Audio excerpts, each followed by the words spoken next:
Welcome to the Nurse Becoming podcast. I'm your host, Amanda Guarnieri from the Resume RX, and this is the podcast that's dedicated to empowering and encouraging nurses along your path of professional and self-discovery.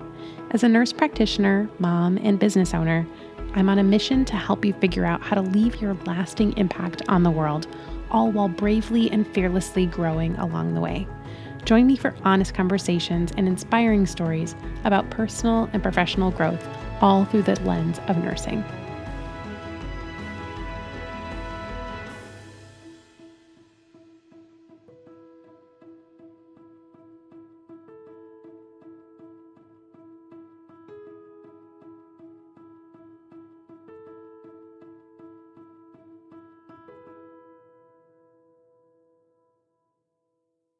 Hello. Welcome back to the Nurse Becoming podcast. It's your host, Amanda Guarnieri, and I'm excited for you to meet this special guest that I have on today's episode. Her name is Elisabeth Collins, and she's a doctorally prepared nurse practitioner and someone who I've met in real life. I asked her to tell that story at the start of the interview, so I hope you'll find that interesting. She's one of the few guests on the podcast who we've actually met in person. So in this interview, we talk a lot about finding out what your purpose is in nursing. And I think this is especially a poignant episode for anyone who's feeling a little bit stuck or feeling like you're not really sure about whether you're having an impact or whether your career as it is now is aligning with how you hoped it would be.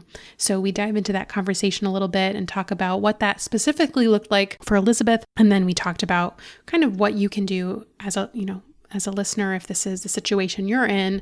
How can you figure out what your purpose is and what are the steps to take if you're not sure if you're living out that purpose as you want to. So I hope you enjoy this episode with Elisabeth Collins. Hey, Elisabeth, welcome to the show. Hey, Amanda. Thanks so much for having me. My pleasure. You are one of the few guests on my podcast who I've actually met in person. It's so fun. So Elisabeth and I met at the Nebraska Nurse Practitioner Association conference earlier in 2022. And part of me thinks that I kind of forced you to be there because I messaged you about it because I knew that you were the only person in my community who I knew who lived in Nebraska. So thanks for coming, even if I did force you into it.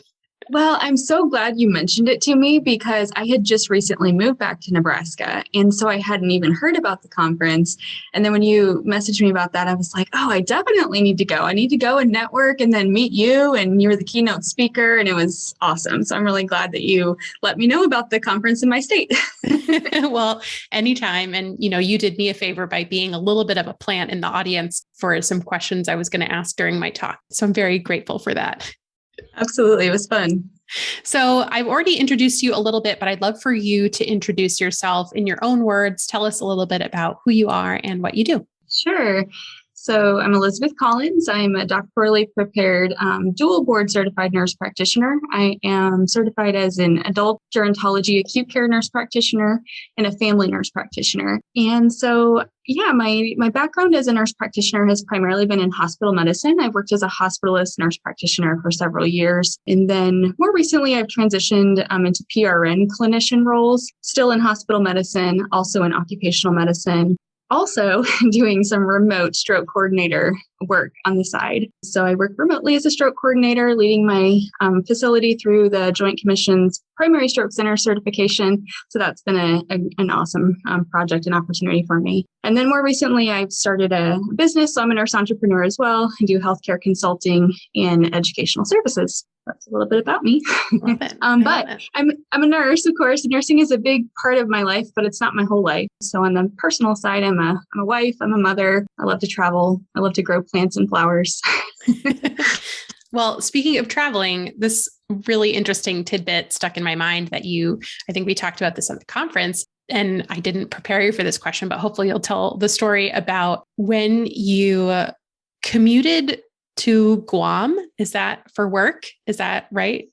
That's right. Yeah. So when I finished NP school, I was living in Japan and I had done clinical rotations in multiple different locations. I had done them in Japan at some military facilities. I had done them in the mainland United States. I'd come back to Nebraska for several rotations. I had also traveled to Guam for a rotation. So I had the connection there. And so, at the time when I was getting ready to graduate from NP school and take boards, I kind of had this decision to make, like, am I going to stay in Japan where the opportunities are much more limited for work, particularly as a civilian nurse practitioner, or am I going to, move? Like, what is that going to look like? Well, the facility where I did my clinical rotations in Guam had some openings. I contacted them and just said, hey, do you have a need for a nurse practitioner? And they did.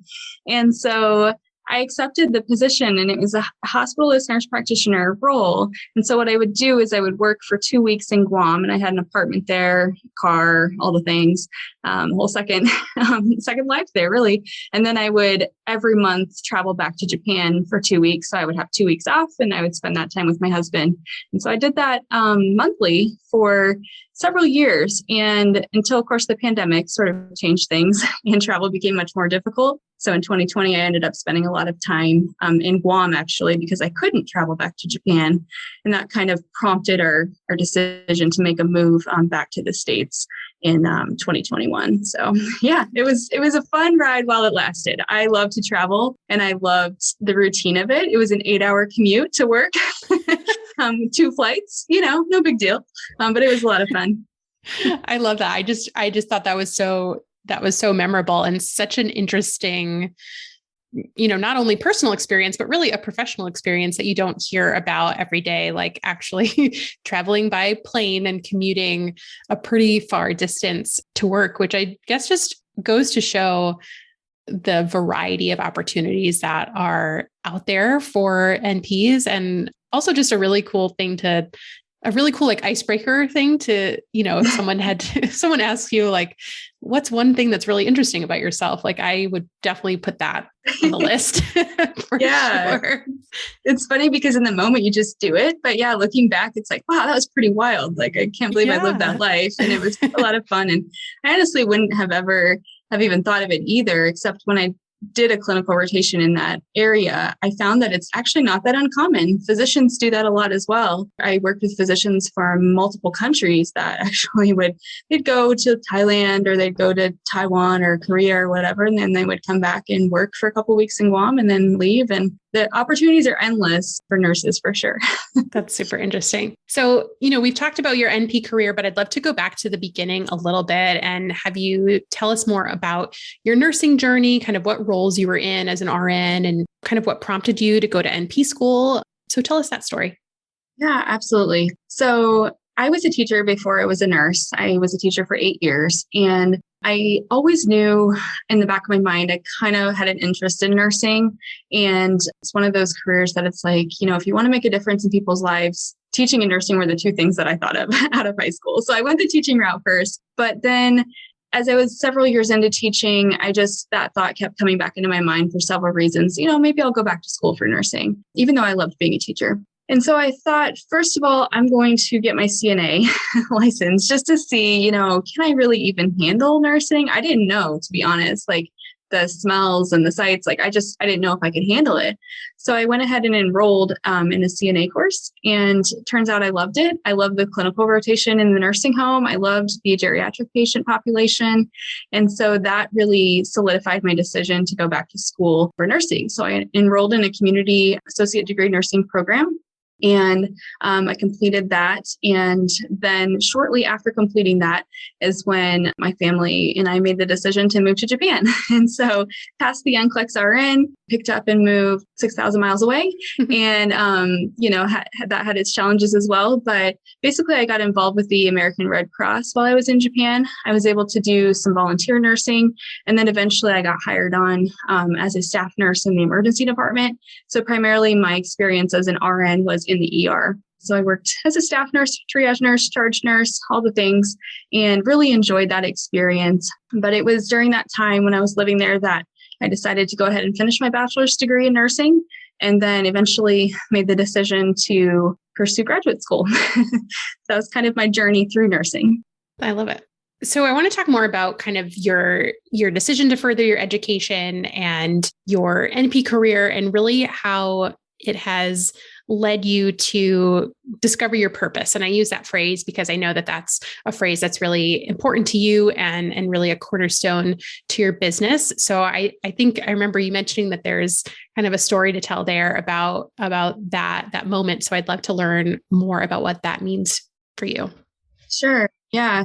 I think, discovering your purpose in nursing means something a little bit different to everybody because each of us are on an individual, journey and that purpose might mean something different to someone else than it does to me, but we can definitely learn from each other. And, my purpose now is to make healthcare better and also to help nurses maximize their potential and make a difference beyond the bedside. But going backwards and looking at what has led me to where I am now and how I discovered my purpose. So I was working as an ER nurse, like I mentioned, and I loved my job and I loved the team.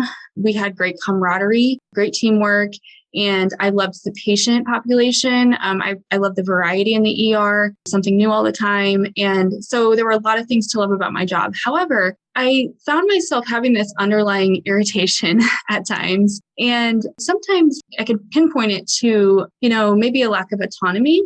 There were situations at times where, as a nurse, I would assess the patient, I would talk to the patient, and then the provider would do the same. And then the care plan that was created or the orders that were put in were, things I didn't quite agree with, even though I had to carry them out. Even if I would ask the provider about it and get an explanation, still it was like, yeah, but did you listen to the patient? And I think nurses are really good at listening to patients for the most part. And so that was something, although I loved my job, I craved more autonomy in helping patients navigate those decisions in their treatment plan. And so that was one thing. And then also, as I was working as a nurse, I would notice things that were problems, whether it be in my department or interdepartmental issues, communication issues, procedural problems.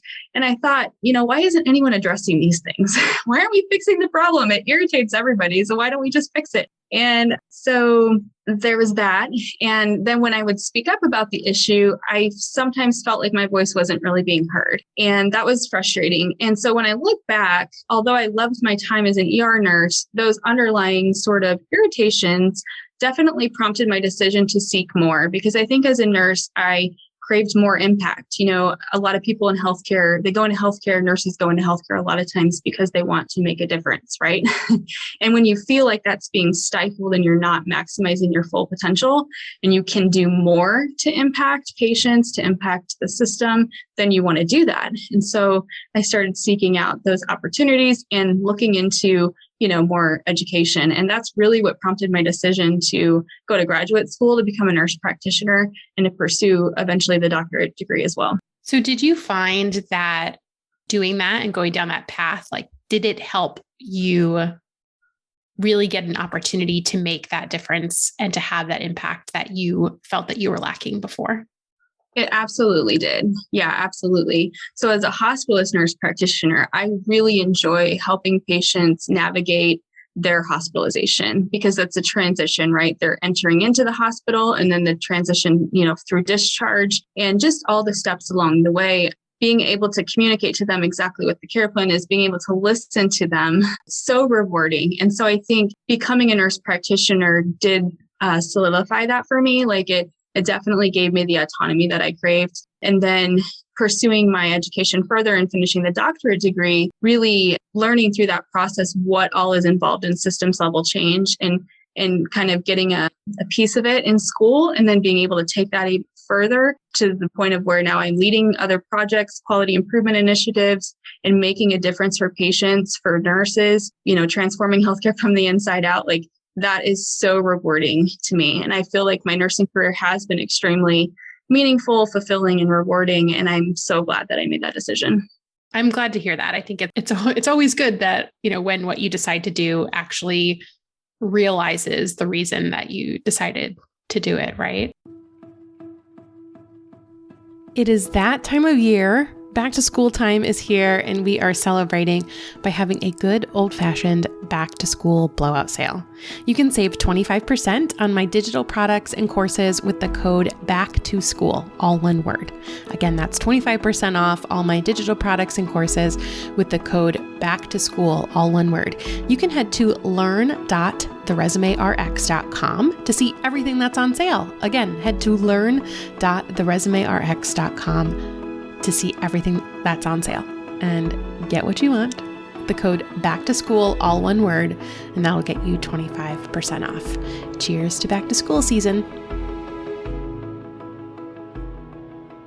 So I want to speak to the nurses who may not have interest in becoming a nurse practitioner, right? Because I don't want to give the misconception that becoming an NP is the only way that someone could get this fulfillment and impact. It sounds like this was the path that was really specific to you and your skills and the impact that you wanted to make. So I'd love if we could talk about for a bit, how can we also as nurses, not necessarily as NPs, really realize that impact or improve our circumstances without necessarily furthering our education, because that may not necessarily be the answer, right? Right. You're absolutely right. That's such a good point. And I think it's important for nurses to, there's a couple of steps to realizing it and to doing something about it. The first step being just noticing that underlying irritation. If you find yourself, unhappy when you come home from work and just not feeling right and snapping at people, maybe at work or at home, those underlying irritations, and you pick up on that and then maybe dive a little deeper and find out why. And there could be a cause for that. And it could be that you don't feel like you're making your impact and you might feel stuck. And so the second thing then is just realizing if you do feel stuck, just recognizing that. And then the third thing then is to do something about it. And I absolutely agree that the answer for everyone is not necessarily graduate degrees or becoming a nurse practitioner, because really, if you're going to go down that path, you need to know that that's the path for you. But your path might be different.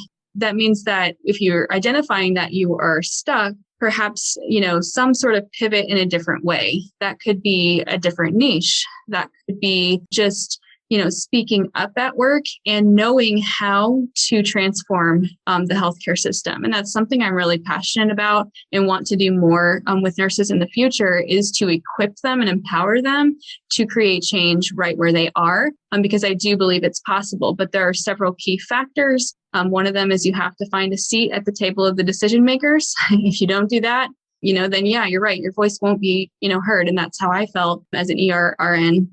And so, I think there are definitely other ways that nurses can pivot and still find that impact that they're looking for and that meaningful purpose that they're looking for. And it doesn't always have to include becoming a nurse practitioner, for sure. Good. I'm glad you share that sentiment because, I've definitely observed and talked to folks who have kind of gone from step 1 to step 3 in these steps that you're, outlining, noticing that underlying irritation. I love that phrase, by the way. And then doing something about it and having that something be go to NP school. And ultimately at the end of that path, they realize that it wasn't the answer to what the problem was. So I always think it's a good opportunity to have this conversation as much as possible. And what I really loved that you said is, creating change where you are. And it kind of reminds me of kind of a metaphor to politics and elections, right? Like if you want to change the world, you don't necessarily need to become the president right away,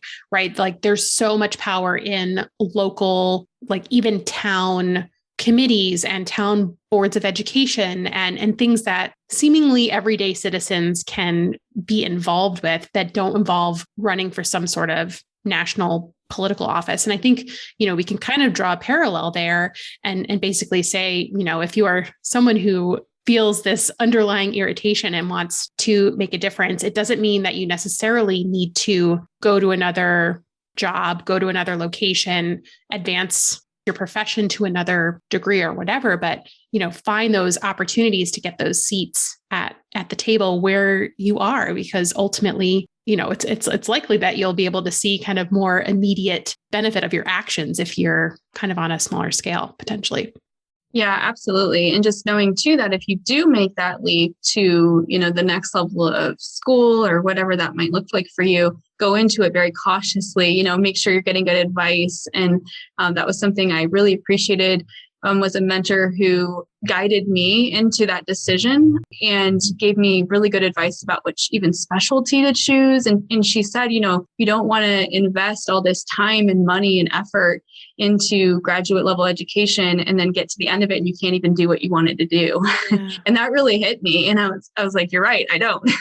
So I think that was an important piece along the way, is that mentorship. But absolutely agree. Nurses can make a difference right where they're at. And I think that it's important to take that deep look at like what is causing that underlying irritation and recognize that feeling of feeling stuck, and then decide from there what is the best route to do something about it. Yeah. Can you give an example, maybe a concrete example of finding a seat at the table with decision makers and sticking with that idea of, okay, like where you are right now as a nurse, where you're working right now? What are some examples of those seats? Yeah, absolutely. So recently I saw a post on social media of a nurse, and it was really fun for me to see it, because she said, I'm a new ER nurse and we have this issue in transitions of care on getting patients up to the floor, and there's no policy about it. And I want to write a policy. So how do I write a policy, and how do I, get the CEO to sign off on it? And it's funny because having been there and done that, and last week I sent a policy to the CEO to sign. So like, this is what I do. It was fun for me to see that initiative in another nurse, and that desire to do it. So I think the first thing is, whenever you want to create systems level change, you have to understand the issue. You can't, present solutions until you first understand the issue. And that does include a lot of groundwork, finding out, is this an issue for just you, or is it an issue for other people? Even collecting data on that issue is important, and kind of taking a deeper dive into that. And then having solutions to present when you do want to change something. The decision makers will listen a lot more carefully if you come with a solution instead of just a complaint, because then they know that you're solutions minded and not just problem minded. And they want people on their team who can help create solutions. Sometimes I think there's this disconnect between, bedside nurses or bedside clinicians and management, this us versus them situation, where really, the upper level management, they're looking for people to help them out with their workload as well. And you could be that person if you bring to them the solution, and it could be a win-win for both of you. So, who are those people? Well, the first step is, going through the chain of command. Healthcare is very hierarchical. And so, going to a manager first, presenting it. But if that doesn't work, going to the next level. Some of the people I've had the pleasure of working with in my current facility would be the chief nursing officer, the chief medical officer. He's my direct boss right now, and the chief executive officer as well. And, if you can have a meeting with those people and bring up an issue and present a solution, and then say, the other part of that is, are you willing to help make that change? Because it is work. If we're honest, it does take time. And so, if you're willing to be that change maker, there's a lot of potential there, I think, for nurses, because nurses have such insight into the issues that affect our patients, because we're right there with them. Whether we're a nurse or a nurse practitioner, we're talking to the patients, we're collaborating with other nurses. So we know what the issues are. And there are many issues in healthcare that we could focus on, not just staffing. That is obviously a huge one, but there are many other ones. So I think if you find, I guess, roundabout way, sorry, this long-winded way to answer the question, but if you have an issue that you want to fix where you are, finding a seat at the table of those decision makers, taking it up through the chain of command, but just know that if you don't get the answer you were looking for at the first level, go to the next level, and that's okay. Yeah, I love that so much. And, my takeaway here, the important point that I want to reiterate and underscore that you mentioned is bringing a solution, right? And I think that sometimes as nurses, especially as bedside nurses, we can get so used to being in the role of fulfiller of the orders that sometimes you can either forget or not realize that you have great ideas that are worthy of coming to fruition. And arguably, like, you are in the best position to have the most effective ideas. So, not only is that something that I hope nurses feel empowered to do, but also it will help with the actual making of the change when you bring it up that chain of command, whatever that looks like, and not only shine light on the problem, but present a solution, because otherwise I think it'll help you not only be involved in the change, help that change happen, but I think that managers are more likely to listen to people who not only shine a light on a problem, but also have thought through the next stage and are opening up that conversation of improving the process. So I just love that so much. Completely agree. So I'd love for you to share, as we kind of wrap up this episode, tell us more about your platform as a nurse entrepreneur, how you're helping nurses, and where people can connect with you.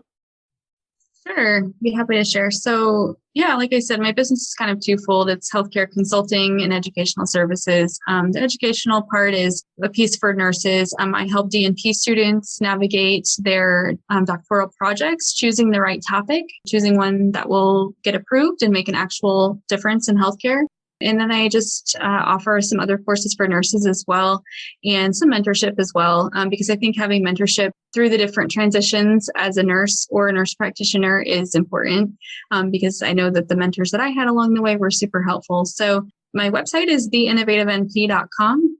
And yeah, you can find me on social media as well, The Innovative NP on Facebook and Instagram. I'm also on LinkedIn if anyone would like to connect. Awesome. Well, I'm going to make sure that all those links are in our show notes. And I've loved this conversation. It's been fun to talk to you, even beyond, the little small talk that we had in person, but to really dive in deep to some of these issues that are obviously so important to you. So thank you so much for being here. Yeah, absolutely. Thank you so much for having me, Amanda. It's always so fun to connect. And I agree. It's especially wonderful to take it to the next level and talk about how nurses can influence healthcare and transform it really from the inside out. Yeah. Thanks for having me. Of course. Thank you. Well, that does it for today. Thank you so much for listening all the way to the end. If you have found today's episode helpful and you would like to support the Nurse Becoming podcast, I invite you to buy me a coffee at buymeacoffee.com/nursebecoming. I appreciate your support. This helps me create more content for you to enjoy and benefit from in the future. Also, would you consider giving me a rating or review on Apple Podcasts if you haven't done so already? It will truly help other nurses find the show and know that it's worth listening to. For more information about this episode, as well as a place to submit your questions or suggestions for future episodes or guests, head to nursebecoming.com. I can't wait to connect with you soon. And until next time, remember, I am always rooting for you.